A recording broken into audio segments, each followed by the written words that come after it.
Les meilleures villes pour lancer son business en Thaïlande. Si tu es entrepreneur, que tu bosses en ligne ou que tu souhaites venir habiter en Thaïlande pour lancer ton propre business, regarde bien cette vidéo jusqu'à la fin parce que ça fait plus de 5 ans que j'habite en Thaïlande. J'ai habité dans la plupart des grandes villes de ce pays. Donc dans cette vidéo, on va comprendre les villes en termes de coût de la vie, opportunités business, réseau et qualité de vie. Que tu fasses du e-commerce, du consulting, du trading ou que tu veux ouvrir des massages à Phuket, cette vidéo va t'aider à faire le bon choix. Avant de plonger directement dans les villes, voici les critères que j'ai utilisés pour les évaluer. Le premier critère, c'est l'accès aux infrastructures, que ça soit les centres commerciaux, des salles de travail, les aéroports ou encore la rapidité de Internet. Le deuxième point va être le coût de la vie, que ça soit les sorties, le logement, la nourriture ou encore le transport. Le troisième point va être la communauté d'entrepreneurs. Comment est-ce que tu veux t'entourer quand tu vas venir habiter en Thaïlande? Est-ce que tu veux traîner avec des hippies, des touristes ou des entrepreneurs qui sont ultra chauds? Maintenant que tu sais ce qu'on va analyser, prépare-toi car je suis sûr qu'il y a des villes qui vont potentiellement te surprendre. Bangkok, c'est le New York de l'Asie. C'est la capitale économique mondiale de l'Asie, si on pourrait dire ça comme ça. Si tu veux du dynamisme et des opportunités illimitées, c'est littéralement ici que ça se passe. Voici pourquoi pour moi Bangkok est un choix évident si tu fais déjà du business en ligne ou que tu souhaites t'y lancer et te mettre au sérieux. Premièrement, tu as des infrastructures qui sont imbattables. Tu as des coworking dans des tours de 50 étages avec des vues sur toute la ville et rien que pour ça, c'est juste incroyable comme cadre de travail et de motivation derrière ou même encore de rencontres que tu peux faire. Tu as un accès international avec le monde. Tu as l'aéroport de Suvarnabhumi qui est littéralement énorme, qui a des connexions dans littéralement tous les pays du monde. Et rien que pour ça, ça vaut encore une fois le coup d'y habiter. Un troisième point, il y a une communauté qui est littéralement internationale. Bangkok attire aujourd'hui les entrepreneurs du monde entier et tu peux très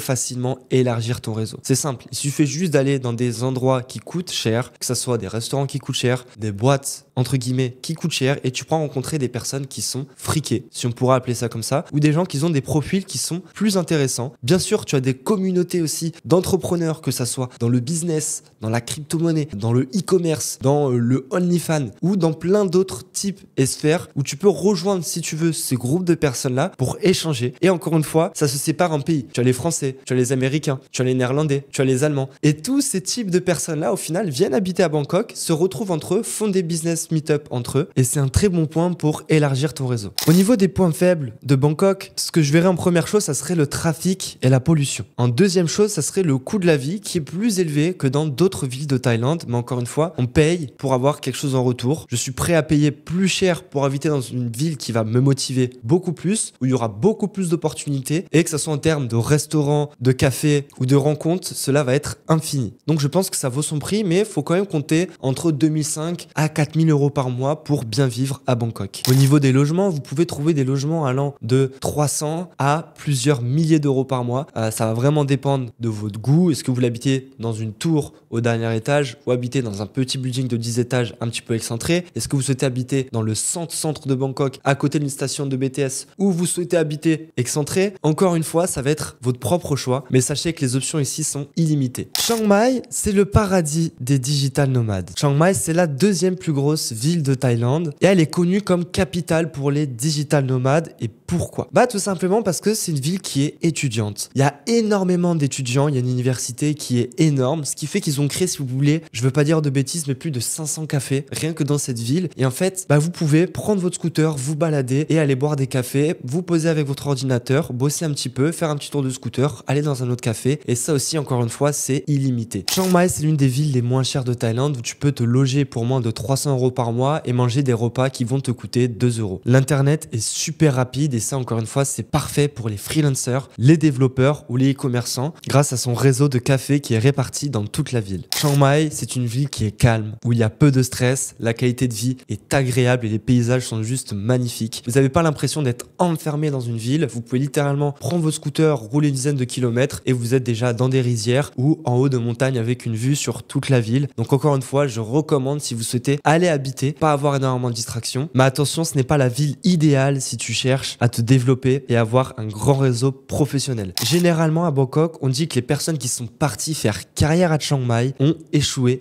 à Bangkok. Donc encore une fois, cela va dépendre de tes objectifs actuels. Phuket, c'est le rêve de beaucoup de gens. Travailler depuis une plage paradisiaque, mais c'est aussi une île avec un vrai potentiel business. Je parle plus en termes de business tourisme. Si ton business cible les expatriés ou les touristes, Phuket, sincèrement, c'est une mine d'or. Je veux pas dire de bêtises, mais avec son aéroport international, il y a plus de 8 millions de voyageurs annuels qui s'atterrissent sur Phuket et qui vont passer des vacances là-bas. Donc voilà un petit peu l'opportunité. C'est une audience de 8 millions de personnes qui va venir passer des vacances et dépenser un petit peu d'argent. Tu as des infrastructures qui sont très bien, que ce soit les villas, les coworking space ou la vue sur la mer, et une communauté d'entrepreneurs qui est plus ou moins aisée. Les gens qui sont à Phuket, c'est des gens qui sont un petit peu plus relax. Ça va être plus difficile de se construire un réseau, sachant que tout le monde connaît tout le monde. Donc le point numéro 3, c'est que premièrement, tu vas vivre sur une île, mais deuxièmement, tu vas te sentir en vacances toute l'année et tu vas croiser à longueur de journée des vacanciers. Cela peut être saoulant ou démoralisant d'habiter sur une île au bout d'un moment. J'ai fait l'expérience, j'ai moi-même habité à Phuket ou sur d'autres îles en Thaïlande et je peux te garantir qu'au bout d'un moment, bah c'est chiant. T'as juste envie de te casser, de retourner à une vie normale. Avoir les pieds dans le sable pendant 2 mois, c'est bien, mais pendant 6 mois ou 1 an, je peux te garantir que ça commence à être chiant. Même au niveau des coups de soleil où à chaque fois que tu sors de chez toi, tu te fais allumer par le soleil. Si tu vas à la plage, tu ramènes toujours du sable chez toi, que ça soit dans ta chambre, dans ton appartement ou ta maison. Et moi, en tout cas, qui ai jamais habité au bord de la mer auparavant, j'ai grandi près des montagnes, je peux vous garantir que ça fait un effet d'être toujours en bord de mer tous les jours et ça peut être démoralisant. Point faible, vivre à Phuket peut plus ou moins coûter cher, surtout si vous voulez un mode de vie qui est luxueux. Et côté réseau, ça sera plus ou moins limité comparé à Bangkok. Pattaya, c'est une mauvaise réputation pour certains, mais c'est aussi une ville qui est en plein essor pour les entrepreneurs. À seulement 2h30 de route de Bangkok, vous avez Pattaya qui est une ville qui est située en bord de mer. Le coût de la vie est modéré, il est beaucoup moins cher qu'à Bangkok. Vous allez y retrouver beaucoup plus au niveau rapport qualité-prix, avec pas mal d'infrastructures comparé à Phuket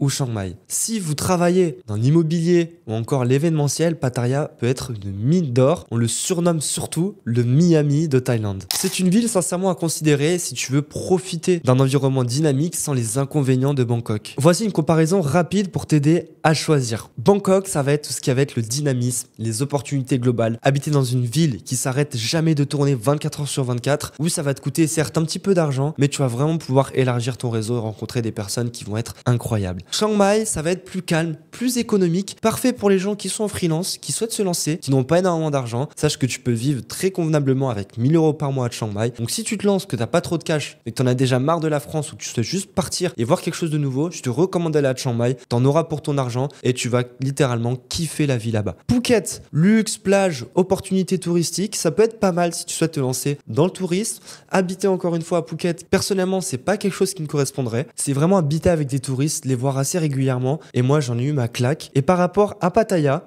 c'est l'entre-deux entre Bangkok et Chiang Mai, je dirais, où c'est quand même proche de Bangkok, c'est en plein développement. Derrière, moi ce que j'aime bien à Pattaya, c'est que vous avez une rue qui s'appelle la Jomtien Beach où vous avez plein de buildings. Et en fait, si vous voulez, ils en ont construit tellement et cette rue elle est en bord de mer que au niveau de l'immobilier, il y a plein d'apparts au final qui se retrouvent et qui sont vides. Et vous pouvez avoir un appartement en bord de mer au 25 ou 30e étage d'une de ces tours et payer littéralement 500 à 600 € par mois. Donc je pense vraiment que ça peut être pas mal si vous souhaitez vous relaxer, bosser tranquillement, être dans votre petite routine. Donc voilà un petit peu mon analyse pour les meilleures villes de Thaïlande pour lancer ton business. Alors pour toi, quelle ville t'attire le plus? N'hésite pas à me le dire dans les commentaires. Et aussi, sache que si tu souhaites justement vivre en Thaïlande de ton business en ligne, j'ai sorti une formation 100% gratuite qui t'explique comment j'ai réussi à générer plus de 7 chiffres grâce Cash on Delivery, qui est un tout nouveau business model que personne n'a encore parlé. Le lien est dans la description. Si t'as kiffé la vidéo, n'hésite pas à lâcher un like, à t'abonner à cette chaîne et on se retrouve dans une prochaine vidéo.